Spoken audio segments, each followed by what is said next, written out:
Sorry, bud, but those gyrating hips will get this video restricted faster than a sinner in a saw trap. Such scenes of nudity are...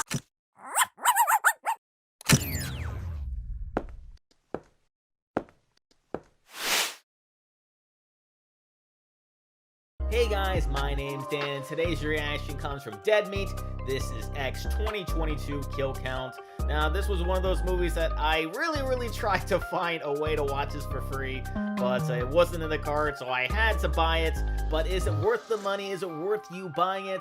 Well, we'll find out through Dead Meat how this movie was made, get to see his thoughts on it, and then at the very end of this video, if you want to skip to that, there is a timestamp in the description, so you want to hear my overall thoughts, head over there. Otherwise, please enjoy this along with me. But before we do, though, if you enjoy other Dead Meat videos, I reacted to many of them for you, and if you want to see future reactions that I do, you can go right below this video, click that like button, the subscribe button, and ring the notification bell, because not only does that let you see past, present, and future reactions that I do, but it also helps my channel out a lot. Then go on over and support Dead Meat if you haven't already. I'll leave a link to the channel down in the description. And without any further ado, let's go. Welcome to the Kill Count, where we tally up the victims of all our favorite horror movies. I'm James TNA Janice, and today we're looking at X, released in 2022. Wonderful. X is the 8th film by Ty West, whose previous horror films, like The House of the Devil, are cult classics in their own right. But X, his first slasher, is definitely West breaking out to a larger horror audience. X follows a group of people trying to make an adult film in 1970s Texas. With a premise like that, you might expect a lot of blood and boobs, and you'll get them. But the sex and violence is surrounded by genuinely compelling characters. I'm not treating it like pornography, but it's cinema. The victims in this movie are a far cry from the shallow blood bags we often see in slasher fare. Yeah, they work in the sex industry, but unlike in moralistic 80s horror films, they're not condemned to die because of that. X doesn't judge their line of work, since West, as an independent filmmaker, can relate to their entrepreneurial spirit. What porn in a way did was sort of level the playing field for people to get into the movie business. In fact, the character's progressive attitude towards sex makes them open-minded and accepting. Queer, straight, black, white. It's all disco. The movie's killers, a pair of elderly farm owners, are also complex and sympathetic, driven by their jealousy of these youths and their sexual freedom. These themes, the fear of getting older and the loss of being sexually desired as you age, are embedded in nearly every shot and line of dialogue. X is so full of callbacks and foreshadowing that a kill count can't do it proper justice. To fully appreciate its thematic strengths, it requires a long-form discussion, which is why I recommend our podcast episode, after you watch the movie, of course. Hell, you can make a night of it. Draw a bubble bath, light some candles, throw on the podcast, and really treat yourself. Now let's see how many characters get shown the exit and get to the kills. The movie begins with a 4x3 fake-out before dollying out of a barn into a full 16x9 frame. This is a cold open showing we've got plenty of blood ahead, enough to make Sheriff Dentler blasphemize in the basement. My God. But to find out how all this happened, we're gonna have to jump back 24 hours, as though this script were written by a catman in a lighthouse. We meet our main characters in a very Texas Chainsaw Massacre-like shot. X is heavily inspired by Tobe Hooper's classic, and the movie wears that influence on its sleeve. We're in Houston, Texas, in a star-spangled 1979. A huge part of this movie is the pursuit of the American dream. My American dream is not unreasonable. I just want a paid-for house and a big old pool so I can float around with my knees in the breeze and tan these titties. These folk are hoping to find success by shooting an independent porno film. X takes place during the so-called golden age of porn, a period from 1969 to 1984 when erotic films like Deep Throat and Andy Warhol's Blue Movie were achieving mainstream theatrical success. That meant even low-budget smut could earn big box office returns. More importantly for Maxine Minks, it means a chance to become famous. She loves living the high life and thinks of herself as a star in waiting. I need to be famous, Wayne. I'm ready for the high life. I'm sick and tired of never getting what I want. I mean it. I want the whole world to know my name. Helping her is her fiancé Wayne, a budding adult film producer. Matthew McKindahay encourages her like a boomer parent talking to their millennial kid. You're special. There ain't nobody else out there like you. That's exactly what my mom always told me growing up. Wayne's using his money from running a strip club to finance a porno called The Farmer's Daughter. If it hits like Deep Throat did, he'll be able to achieve his American dream. I don't want to have to wear a hard hat to make a living. Do you? He's got faith in the movie because of Maxine. You got that X factor. Yeah, she's got that title factor. Maxine's played by English actress Mia Goth, who recently co-starred in 2018's Suspiria remake. Wayne is played by Martin Henderson, who was in The Ring, and who was last seen on the kill count as the hottie hot husband in the Stranger sequel. Maxine's co-stars are the kinda sorta dating pair of Bobby Lynn and the aptly named Jackson Hole. Jackson is played by rapper Kid Cudi, billed under his birth name, Scott Mescudi, while Bobby Lynn is played by Brittany Snow, just seen on the kill count in Would You Rather. Snow was excited to play a character against type, one who was super sexual, but also highly intelligent. I really liked that this was a character and a chance to play a woman who had autonomy over her own body and her sexuality. For inspiration, she watched Dolly Parton movies and interviews, since she too wields sexuality and smarts in equal measure. Filming this fuckfest will be a fresh-faced 23-year-old named RJ. He approaches it with all the gusto of a recent film school grad. I actually intend on experimenting a lot with the film's editing, giving it a certain sense of the avant-garde like they're doing in France. Cool. Yeah. I'm gonna go get another beer. All right. You can just stay there. All right. RJ's brought along his girlfriend Lorraine, played by already established Scream Queen Jenna Ortega. She was last seen on the kill count in The Babysitter Killer Queen, but she'll be back on the channel soon enough. The quiet Lorraine is skeptical of the porn production, being more a fan of Deliverance and Rob Reiner films. She's upset to be helping on it. She didn't realize she'd be the Miri to RJ's Zach. Ought to start somewhere, Lorraine. RJ, it's smart.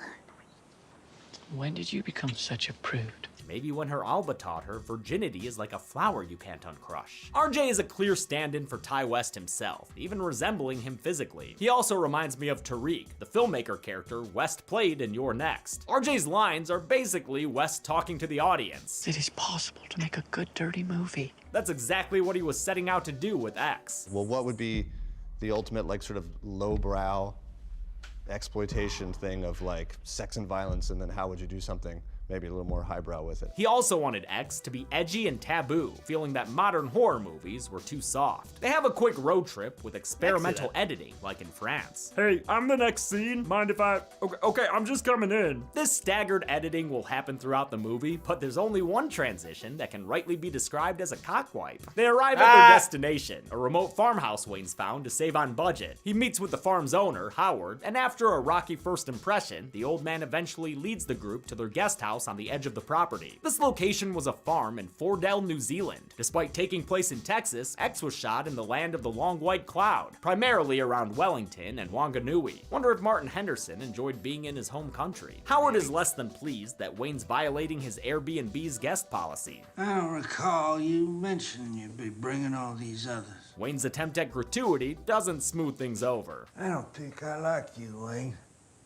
In fact, I don't much like the looks of none of y'all. Howard's played by the then 62-year-old Stephen wearing 9 pieces of prosthetics to make him seem at least a decade older. It wasn't his first time undergoing such a makeup process, though, having played several orcs in the Lord of the Rings and Hobbit films. Nice! Was briefly seen on this channel as Ricky Daggers in the Deathgasm kill before snap! that film's director took the video down and gave us a copyright strike. Thanks for that, by the way. You made Zoran cry. Despite Howard's hostility. No, poor Zoran. I mean, you can check it out on here, but poor Zoran. Wayne excuses him as an old man jealous of their youth. It's harmless. He's just old. His pecker ain't probably been hard since before you were born. I'd hate people like us then, too. In another instance of this movie tapping on the fourth wall, Wayne says it's time for this porn-focused horror film to get to the sex scenes. I reckon it's about high time we cut to the chase and we give the people what they want to see. Of course, it is not what YouTube wants to see. If there's anything this site hates more than gore, it's sex and nudity. Meaning editor Josh has got a whole lot of censoring ahead. Sorry, bud, but those gyrating hips will get this video restricted faster than a sinner in a saw trap. Sex scenes and nudity are a staple of slashers. But what's important to me is that the actors feel comfortable and safe. Thankfully, that was the case here. I think because if it was anyone less of a gentleman, you know, that, no, really, it could have been a different experience. And Ty as well. I mean, I think we were all such a family of like making sure that we all felt comfortable. Helping to that end was Tandy Wright, the film's intimacy coordinator. I'm glad productions have those nowadays. While Jackson and Bobby Lynn get down and demonetized, Maxine sees Howard's elderly wife Pearl waving at her from the farmhouse. Hello. Our little Harriet seems attracted to wood houses, so one Texas chainsaw shot later, she's acting just like the kids in that movie and entering a house without permission. Gosh, but gosh darn, that's a lot of side boob. Instead of a hammer to the head, Maxine gets offered lemonade by Pearl. Must be pretty good for Maxine to want to chug, chug, chug, chug. Maxine tries to cut the visit short, but Pearl would rather take her for a trip down memory lane. I was young once too. Pearl used to be a dancer, but life got in the way. Now she and her longtime husband Howard are old, yearning for the youth and beauty their house guests have. Pearl's envy is mixed with admiration of Maxine's special face and special side boob. What are you doing? Looking respectfully? Pearl's actually been peeping whenever she can, like when Maxine made like a Crystal Lake counselor and went skinny dipping. These two characters are mirror images of each other, reflected in their casting, which elevates X to another level. Pearl is played by Maxine's actress Mia Goth, doing double duty by taking on both roles. Goth worked with a choreographer to figure out Pearl's physicality and wore prosthetics that took 8 to 10 hours to apply. So good, They consisted of 20 to 30 individual pieces. This makeup and most of the movie's effects were done by New Zealand's Weta Workshop, which I incorrectly called Weka when discussing their work in the Prometheus kill count. My bad. Goth would have to start the process at 3 a.m. and when it was done, endure another 12 hours of filming, during which makeup artist Sarah Rubano would apply touch-ups as needed. It was a grueling schedule, one that Goth used for character inspiration. That's really one of the main obstacles that Pearl is dealing with. It's just the sense of entrapment, that there is no future for her. And so whenever I started to feel overwhelmed in the makeup, I tried to harness those feelings and breed a sense of authenticity into her. The dual casting embodies the movie's themes of aging and lost youth, which is also reflected by the way Maxine and Pearl first see each other. They're each framed through their own window, like windows into each other's past and future. Pearl's is closed, like her life paths at this point, while Maxine's is open, representing the opportunity she still has to lead the life she wants to. I love how much Goth disappears into Pearl. Chelsea and I didn't realize it was her the first time we watched this. The dual casting is so much more than just a gimmick. It's essential to X's entire point. Again, I recommend our podcast episode to hear us fully explore this movie's rich thematic layers. When Howard gets home, Maxine escapes the awkwardness and gets back to the guest house. She takes a bump of Bateman's best and promises herself she won't end up like Pearl. I will not accept a life I do not deserve. She starts to film her scenes, beginning with dialogue that might as well be talking about Pearl. She's always been jealous. I'm younger. Get all the attention.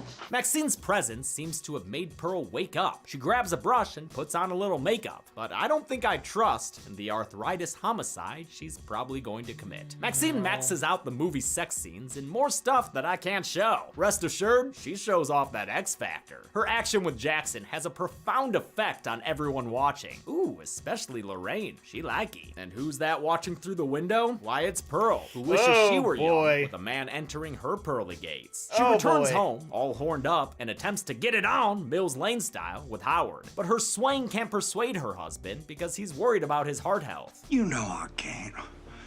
My heart. That night, the crew has a discussion prompted by Lorraine, who asks how these couples can be in love while watching their partners have sex with other people. Wayne proclaims it's just business, while Bobby Lynn defends their decisions with a thematic declaration. One day, we're gonna be too old to fuck. And life's too short, if you ask me. This is a turning point of the movie in more ways than one, and is perfectly situated, falling right at the midpoint and scored by a beautiful cover of Fleetwood Mac's Landslide. While Brittany Snow sings lyrics about getting older and weathering the seasons of life, we see a heartbroken, rejected Pearl sadly strip away the makeup that failed to seduce her husband. It's a surprisingly poignant sequence in this sexy, soon-to-be gory slasher, and it honestly makes me tear up every time I watch it. This is how you motivate a villain and make the audience feel sympathy towards them. And at the conclusion of the song, we get one more turning point for the characters. I want to do a scene in the movie. Everyone's like, what? What? RJ Yeah, is there it is. understandably not okay with this. It's different than with the other couples where everyone is consenting. But his response is poorly articulated. Instead of just saying it would hurt him, he falls back on hollow arguments about the integrity of his film. It doesn't work on a newly determined Lorraine. When did you become such a prude? RJ further sticks his foot in his mouth when he disparages Maxine and Bobby Lynn to Wayne. Lorraine is not like the others in there. She is a nice girl. Like, what the hell you just say to It's me? an unfortunate situation all around, and the fallout is a traumatic experience for RJ, who has to film his girlfriend having sex with another man. Judging by that cross, and even more so by that underwear, this is not where Lorraine was expecting to wind up when she got ready this morning. Huh, Sunday? I thought she was in Wednesday. The unwanted hot wifing sends a weeping RJ to the shower that night as everyone else sleeps soundly. Damn, super dark times for this guy. I really feel for him. I know he's a pretentious film student, but I repeat myself, but he seemed mostly nice until he was put on the spot. Upset, he decides to take off and leave the others behind, only to be stopped by a Gran in the headlights. Pearl's quick to get handsy with the young director, but RJ's not looking to put her on any casting couches. I can show you what I'm capable of. Stop. I don't want to see it.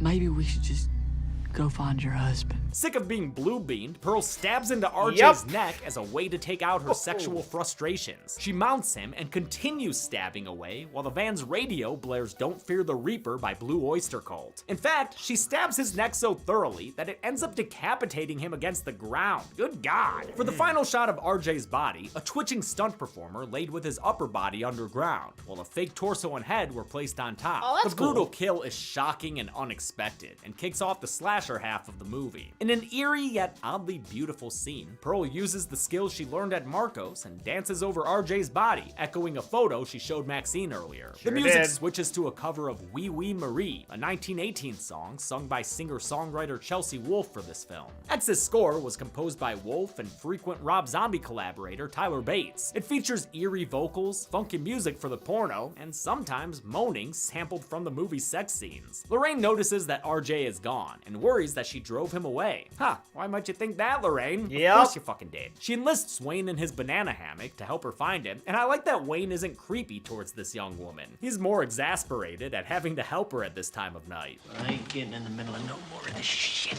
God damn, I only pray that I look half as good as Martin Henderson when I'm 46. They split Sure. up, with Wayne heading into a barn. There, he steps onto an upright Ouch! nail that gives him Ouch! a nasty wound. Spurty, spurty. He notices Ooh, movement cringed so much when I saw that. Oh near some boy. holes in the back wall and takes a peep in an homage to Psycho. Unfortunately, Wayne doesn't pull back in time to avoid a pitchfork to the face. Out go his eyes. Even more spurty. Wayne's been stabbed in the face by Pearl. Though frail, she had the element of surprise, and she doesn't need 7 days to kill him. She does it with a feeble double tap right away. There you go, Pearl. Yeah, cover it up with hay. I'm sure no one will notice. Yep, While nobody. many of this movie's effects were done by Weta, Wayne's death was handled by the Netherlands-based Mimic FX studio. A fake upper body and head were built for close-ups of the pitchfork going in and the eyeball coming out. I love this Well kill, done. but I'm not sure what those holes in the barn are for. Does Pearl stab a lot of people like this? Or do Howard and some pals enjoy side-by-side glory holing? Lorraine goes to the farmhouse and runs into Howard, who asks her to go into the cellar to get a flashlight. Once she's down there, he locks the door behind her. Trapped and hoping to find another way out, Lorraine looks around until she discovers the same thing Sheriff Dentler will find the next morning. Oh. Naked body, strung up in a corner, almost certainly someone who's been used as a sex slave. This Yep. American carnage is enough to turn Jenna Ortega into a screaming poster girl. You can actually see this victim's missing photo on the milk carton Jackson's pounding back at the guest house. Great attention to Guess detail. Sexy ladies ain't the only thing he pounds. His need for speed drinking abated, he spots Howard out front, putting a pause to the late night lactose. Hanging full magnificent dong in the doorway, Jackson asks Howard what he's up to.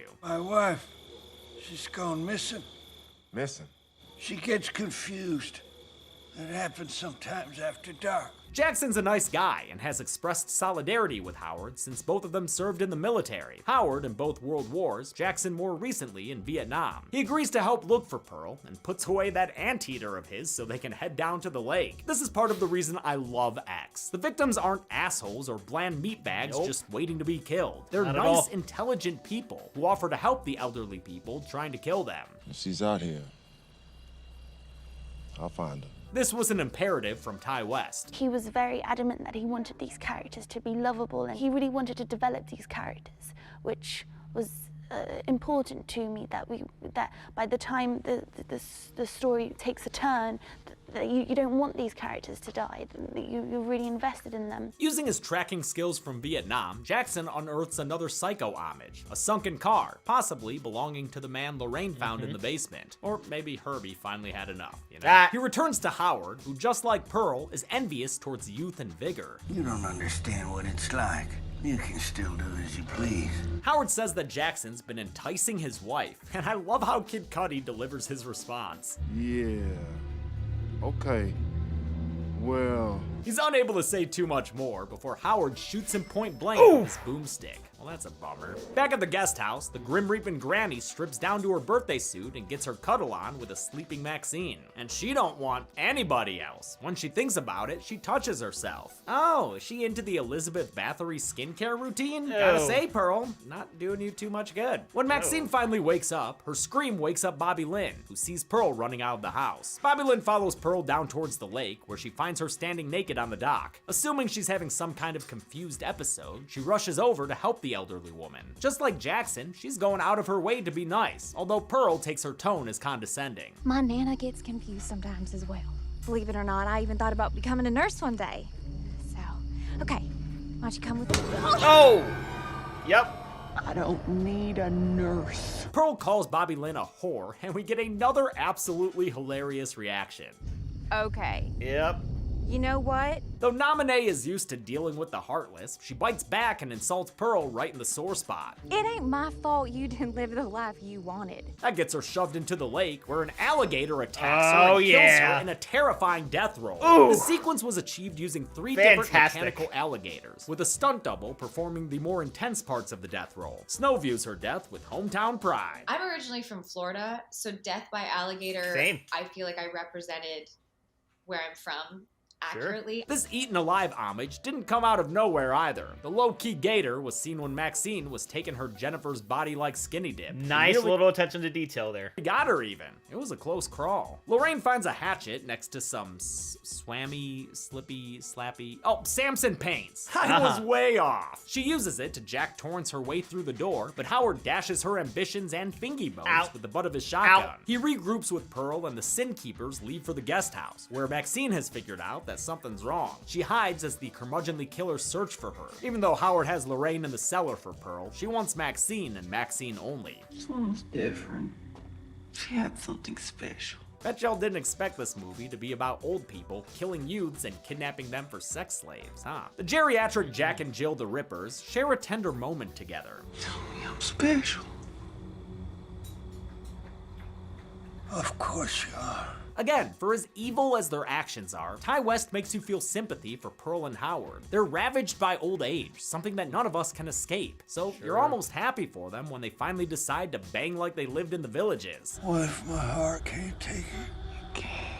Unbeknownst to either of them, Maxine is hiding underneath the bed. It's a scenario that's every grandchild's worst nightmare. I know that some audiences reacted to this scene with disgust, but honestly, that just proves the movie's point. The earlier scenes with young sexy people banging were titillating and enjoyable. Don't old people deserve to get freak nasty too sometimes? Having heard their plotting and prodding, Maxine makes her escape and runs outside, only to find both the van and RJ in the same sorry state. She grabs a glove box pistol and makes her way to the main house, where Lorraine jump scares her like a Haunted Mansion prop. Despite Maxine's pleas to be quiet, Lorraine loudly blames her and the others for causing all of this. She figures the best thing she can do is run. That doesn't work out very well for her. Now does it? Now she's got Sunday Bloody Sundays. I love how sudden this kill is, considering Lorraine would be the final girl in most other slashers. Howard intends on taking advantage of Texas's stand your ground laws. Help me drag the body inside. If she's in a house, that's self-defense. That's the law. But a death rattle from Lorraine's body startles him so bad, he keels over on the spot like unhealthy Doug at the Slash Dance. Guess he was right about his heart's delicate condition. To be fair though, that thing's been working overtime tonight. As Pearl tends to her husband, Maxine tries to find the keys to their truck. When it becomes clear Maxine isn't calling up Lifeline, Pearl lets the youngster know exactly what she thinks of her. Deviant little whore. Linda just slapped me. Maxine joins a televangelist in denying this charge, repeating her life-affirming mantra. I will not accept a life I do not deserve. I do not deserve. She goes to shoot Pearl, but realizes the gun isn't loaded, something Wayne mentioned when they first arrived. Pearl quickly rearms herself, but the shots kick back sends her flying out the front door. Now that's what I call divine intervention. Maxine, having dodged the shot, goes outside to find Pearl lying there with a broken hip, something foreshadowed earlier by Howard. It's very dark and I'm worried she could fall and break her hip. In fact, all of the characters' fates are cleverly foreshadowed throughout the movie. RJ's post-shower stabbing that changes up the film occurs about halfway through. Story can't just suddenly change midway through. What about in Psycho? You love that movie. The deaths of Wayne, Jackson, and Howard are all hinted at in lines of dialogue. People's eyes are gonna pop out of their damn skulls when they see this. 2 tours in South Vietnam. Had enough farmers trying to shoot me for one lifetime. I wouldn't want to give the old codger a heart attack. Would you? Lorraine spends most of the movie holding a shotgun mic, Amazing. and her fatal character development sees her go from quiet church mouse to screaming victim. I don't like his girlfriend. She hardly says a word. Keep your voice down.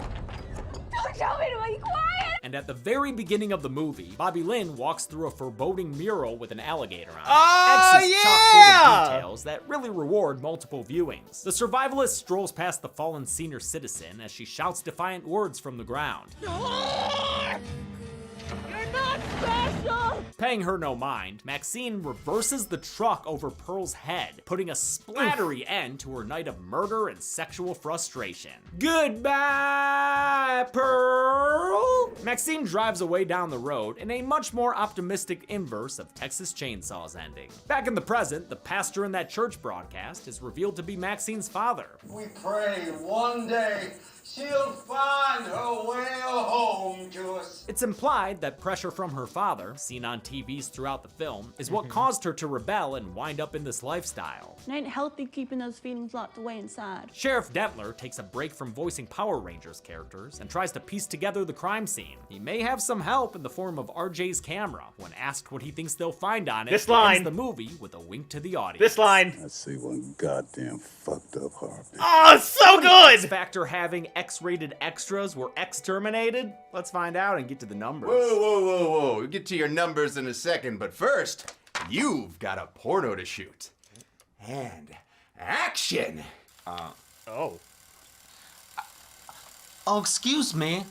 I'm just a lonely YouTuber whose Oh. algorithm broke down on the side of the road. Oh. Do you think you could help me and my Oh my. YouTube get its views up? Oh my. Yeah, nice. Really natural. Great work. Now take off your clothes. Oh! Sorry, bud. That's only for sponsor segments. Damn!